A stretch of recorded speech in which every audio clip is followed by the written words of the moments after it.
What is up, guys? Thank you so much for joining me on the Leftover Popcorn podcast, and I am your host, Damian Luneman. First of all, I just want to start off by saying to anybody who liked my post on Instagram or subscribed to my channel on YouTube, I really appreciate it. And if you listen to the podcast again, I really appreciate it. This is just the start, but I'm very excited to see where it goes from here, and there are going to be plenty more episodes on different topics and things like that. I'm just super excited to talk to you guys and to myself, I guess.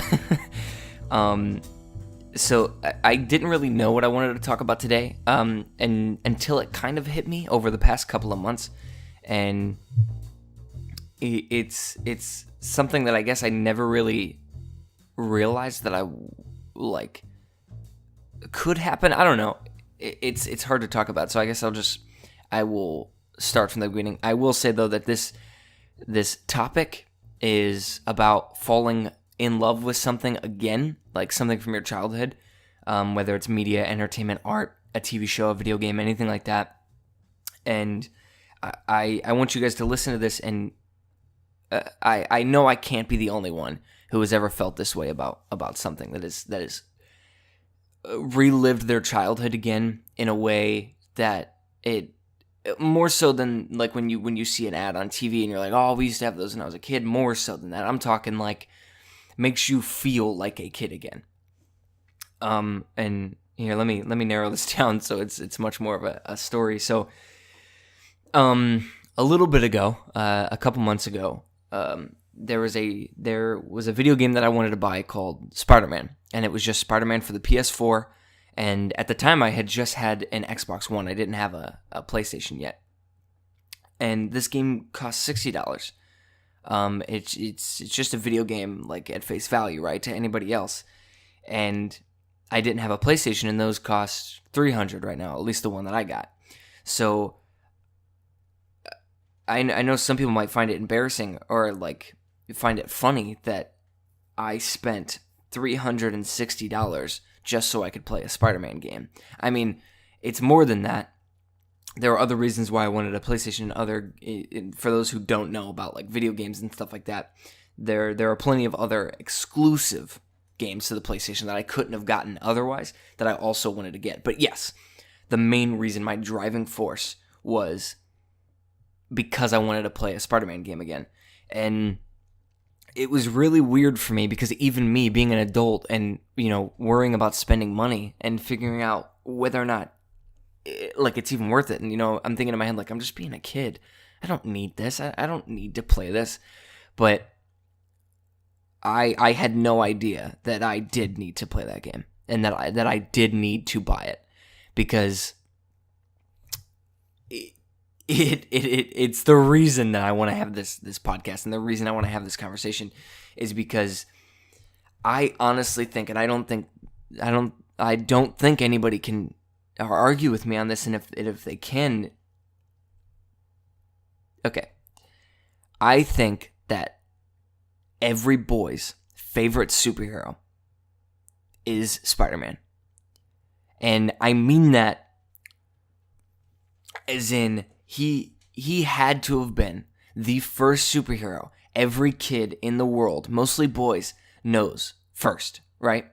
The Sam Raimi, Tobey Maguire Spider-Man movies are probably the first superhero movies you ever saw as a kid. If you're around my age, around 22, and if you went to high school with me, your first favorite superhero, I guarantee you, was Spider-Man. And for somebody like me who has superheroes and comic books such a huge part of their life and such a huge, influence on them as kids, and, superheroes in general have influences on every kid. It makes every kid want to grow up and be a good person, and it instills morals and values in you, and you want to take it, into your life as you go on. But I debated buying this game. I debated buying it, and I thought, Spider-Man was always my favorite, right? But right now in my life, I always tell people my favorite superhero is Green Lantern, or like Flash or something like that. And even my friend Alex will probably say his favorite superhero is Deadpool. But I guarantee you that was not always the case, and that Spider-Man was the first one.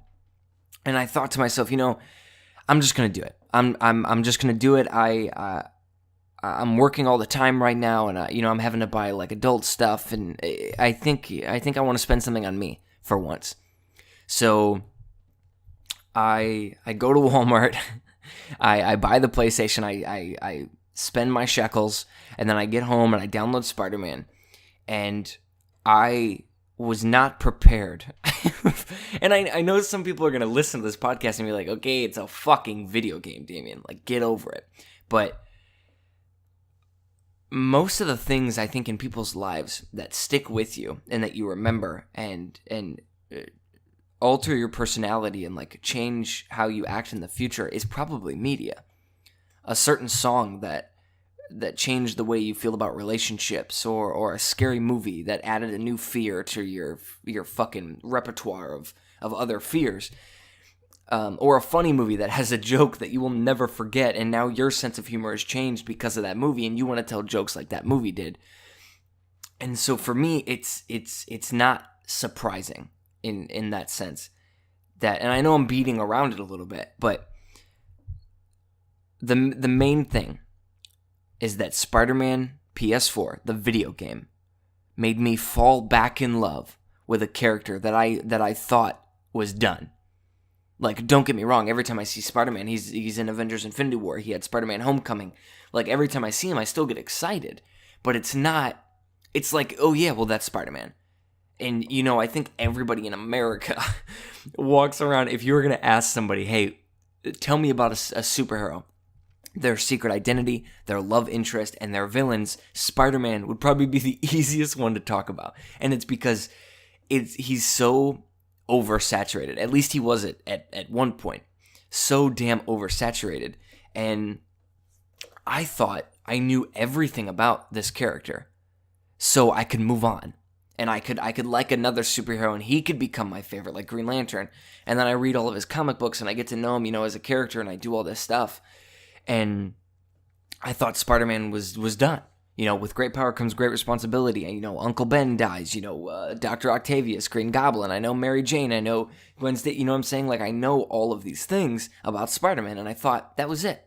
There's nothing left to tell. Even the Amazing Spider-Man movies are just reboots. They're just another origin story. Every Spider-Man thing we've ever gotten is an origin story. Oh, it's no matter what. And it's because his story is so interesting to tell. So when I buy this PlayStation game, and when I buy this PlayStation, I'm expecting the swinging to be fun and the combat in the game to be fun.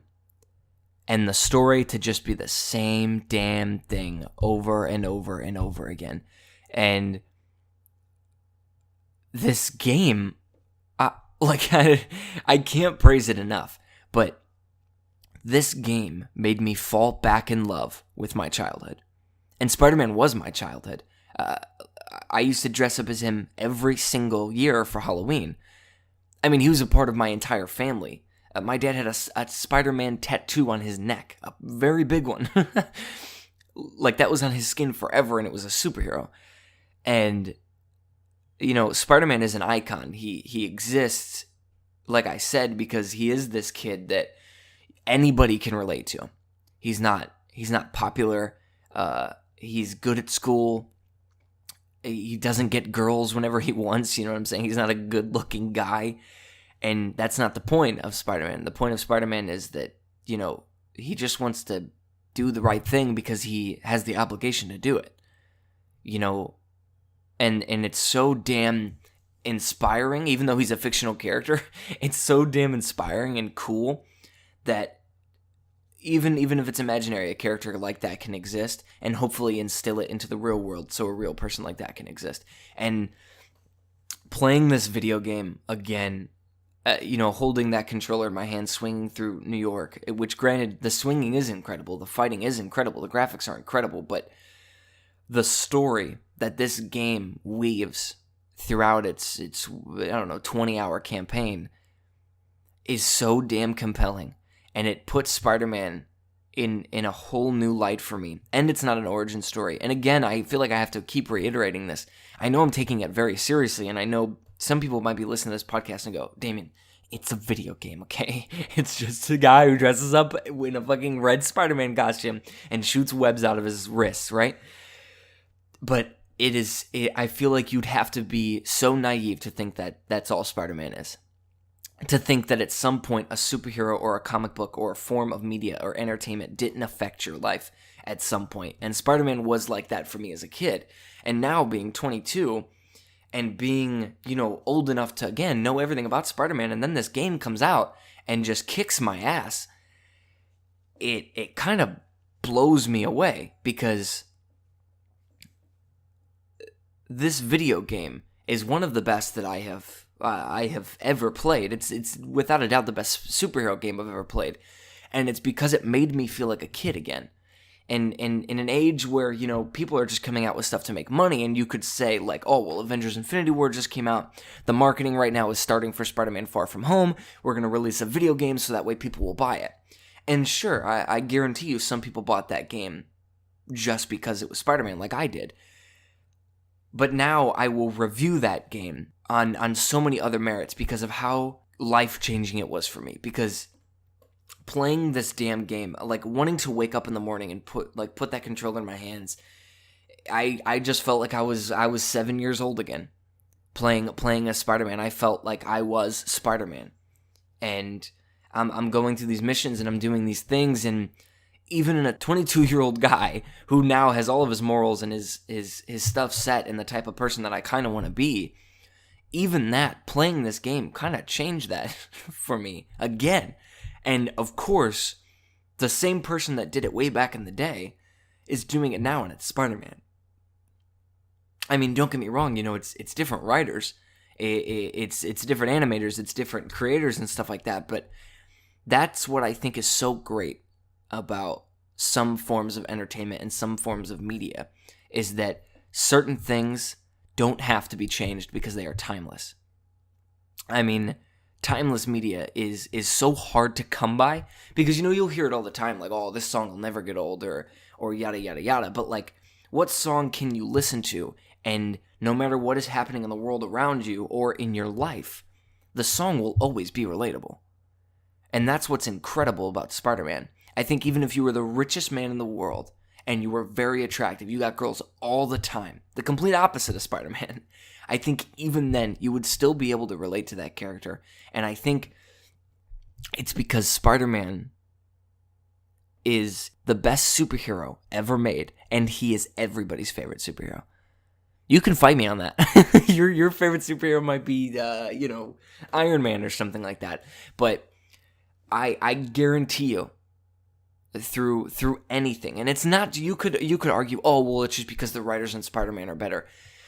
Sometimes, sure, that's fine. You could use that argument. But through so much time, and because Spider-Man has been around for so long, and he continues to get movies made, and he continues to get comics, and he continues to be, Marvel fought so damn hard to get him back from Sony so he could be in their movie. And yes, to sell tickets, but also because they know it's a surefire way to get people to like that character, because it's Spider-Man. He's the greatest.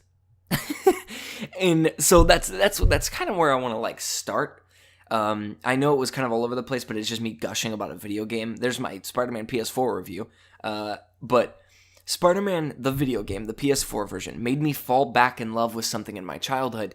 And I wanted to know, and I wanted to have a conversation with you guys, and I want to know if it's ever happened to you guys. Have you ever done something recently, or heard a song, or a new band, or seen a new movie that you were like, oh my God? Even at this point, late in my life, where I thought most of the life lessons I could have learned, how to be a good person, what to do and what not to do, right and wrong, very boilerplate stuff, I wonder if at this age I am not alone. That one of you guys has done something recently or seen something recently that inside of you are just like, holy shit, I feel like a kid again. Like I feel like I'm learning something new at this old of an age. And some people might say, you never stop learning, and it goes on forever, and there will always be lessons to learn. But it's like going to a class where your teacher is always teaching the same subject, and you come back 22 years later, and you're like, holy shit, did I miss that? Was I just not paying attention? But I learned something new. It's the same class. It's the same lesson. It's the same numbers and everything like that, but the way that she's teaching you now just seems different. It seems different, and I think maybe it's because I'm older, and now I look at things differently, and I take them in differently than I did as a kid, and it's so damn cool and exciting. And the reason I wanted to make this podcast is because I kind of just wanted to talk about it, because I don't think it's only the Spider-Man game. I don't think that this Spider-Man game is the greatest thing to ever hit the planet, but for me, it is the one thing in my age now that has brought me back to my childhood. That has shown me new lessons in life and are now crafting me now. And I know it's not just that video game, and I know it's not just video games in general. You guys might have something completely different or whatever. But if you guys do, I want you to let me know. I'd like to know. Well, also, the reason I kind of wanted to, talk about something at least lighter is because my first podcast, I was talking about how much I hate Facebook, and I do still hate Facebook. It's terrible. But I wanted to at least make a complimentary video of that, to where now I'm talking about something I like, something that I love, actually. And that's just video games, comic books, and movies. But, okay, here's I will rant for a second about something that I saw yesterday on YouTube. And so this is completely I'm done talking about that topic. Okay, we're switching topics now. I think Spider-Man is great, and it made me feel like I was a kid again, and it made me fall back in love with something from my childhood, and I appreciate it so much, and I want to know if you guys have the same thing. But that's plenty of time on that topic. Today I had a friend recently ask me when I was going to rant about movies, because if you know who I am, movies are without a doubt the biggest part of my life, and I love them to death. And I know so when I talk about this subject, I'm not going to get political at all, because if there's one thing I don't want ever to seep its way into this podcast, it's politics. So what I do want to do is talk about something I saw recently on YouTube, and it's Lucasfilm and Disney. For those of you who don't know, their latest movie, The Last Jedi, right? It is the 8th movie in the Star Wars Luke Skywalker saga. It is the latest installment, and critically, it did not do that great. Even from fans, it did not do that great. It was pretty polarizing, and it was pretty split. And so, most of the people were complaining they didn't like, that they were subverting expectations, and they were kind of ruining and tarnishing what was building Star Wars up, and creating such a new fan base. You're trying to change the fan base that already existed, making Luke Skywalker an old grump now, and Leia is now fucking Superman, and she can fly through space. And I'm going to hit spoilers, by the way, because if you haven't seen that movie, then you clearly don't care, and if you don't care, you also wouldn't be listening to this part of the podcast. So, in killing Snoke and being like, oh, Snoke's nobody, and then, oh, well, you remember how, like, in episode 7, we set up all this stuff for Rey's parents? Yeah, they're nobody.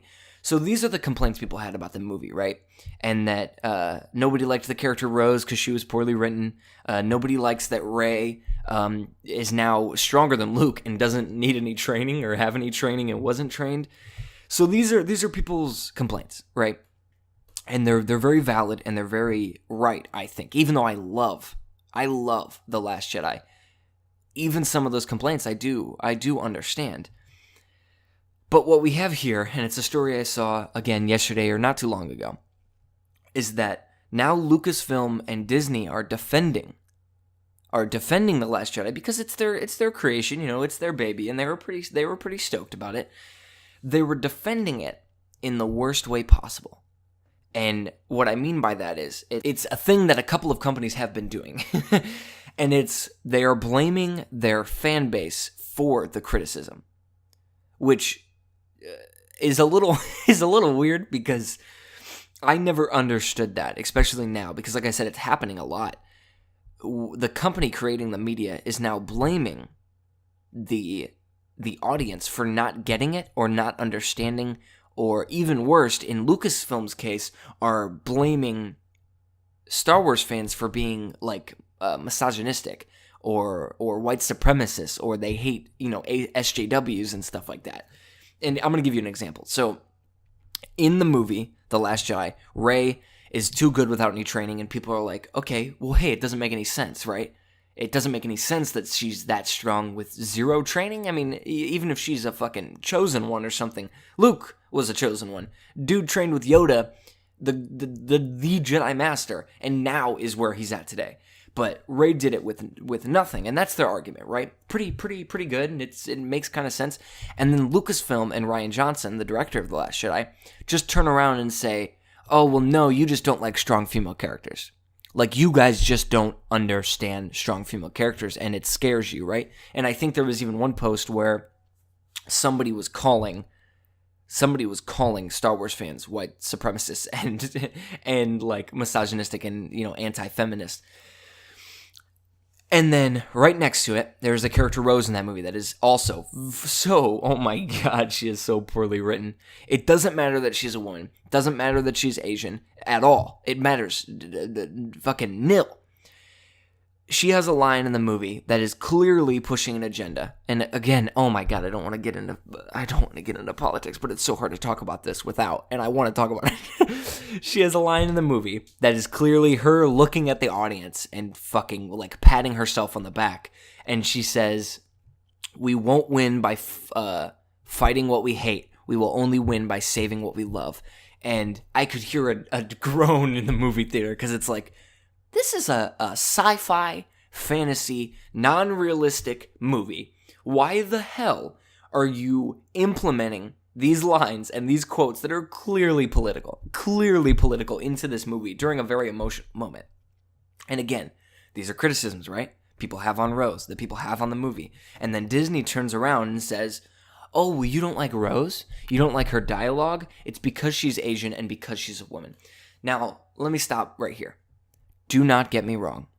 There are racist people out there, and there are anti-feminist people out there, heavy anti-feminists out there. And they are going to ruin a lot of criticism for people that actually have real gripes about the movie, right? But they are not going to unanimously destroy your movie's critical rating. They are not the reason that your movie is polarizing. They are not. There is a small bit of those people, and sure, the negative comments are always the loudest, but the real criticisms have nothing to do with the female characters in the Star Wars universe, or in movies in general, or the fact that there are minorities in those movies.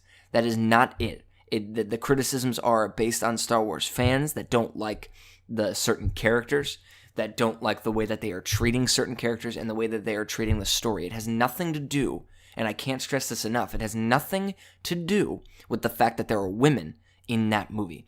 Because whenever I hear this, it baffles me so damn much that somebody so high up at Disney, somebody so that should be self-aware of movies and media and everything, because Disney owns fucking everything, that they would have the nerve to say that people don't like strong female characters. Because I sit back in my chair and I go, what the fuck? Are you joking? Is this a joke? Because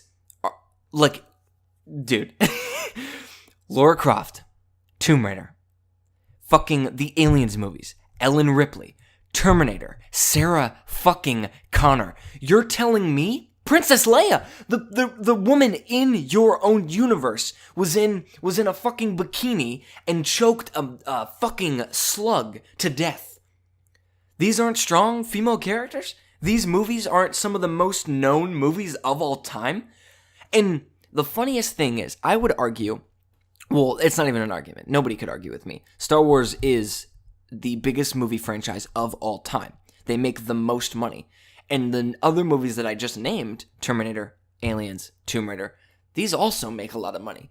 You would assume that the same fan base merges into the other ones. You could assume that somebody who likes Aliens 1 and 2 and 3 or whatever also likes Star Wars. That the same person who likes Terminator, who likes Terminator, also likes Tomb Raider, also likes Aliens, who also likes Star Wars.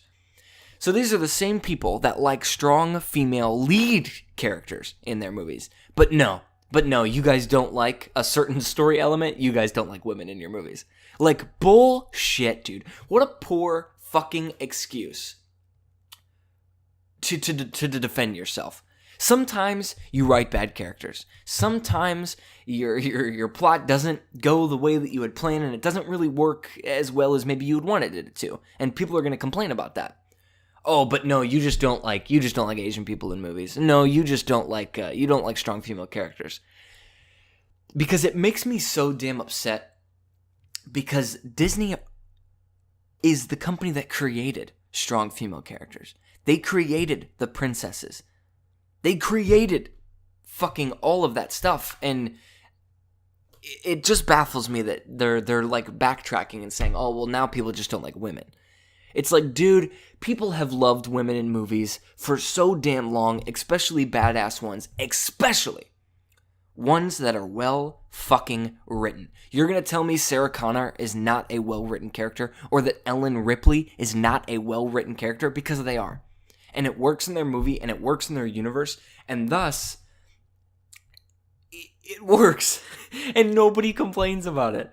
Nobody bats an eye. But whenever I see something like this, it always comes across as like reverse feminism, if that makes a sense. Or like you're hurting yourself with the people that you're trying to save, right? Like whenever I see a movie come out and like, oh, the female Ghostbusters is a perfect example. Or Ocean's 8, is that what it was called, the new one? I have nothing wrong with women in movies ever. I would never not go see a movie because I'm like, oh, there's a girl in that, I can't go see it, because why the fuck would that ever be a thing? But it always comes across as them just pushing it. Like, oh, hey, we don't have a good story for it. There isn't a good reason for it, but we really just want to show that we can do this with women. And then they just push it out there. And if you have seen Ghostbusters, the fact that women are in it is not the fucking problem with that movie. And if you think that is the problem with that movie, then good for the movie. Because that is not what is terrible about that movie. The thing that's terrible is the writing, the jokes, and the reason that it exists. That's why it's bad. Not that there's women in it.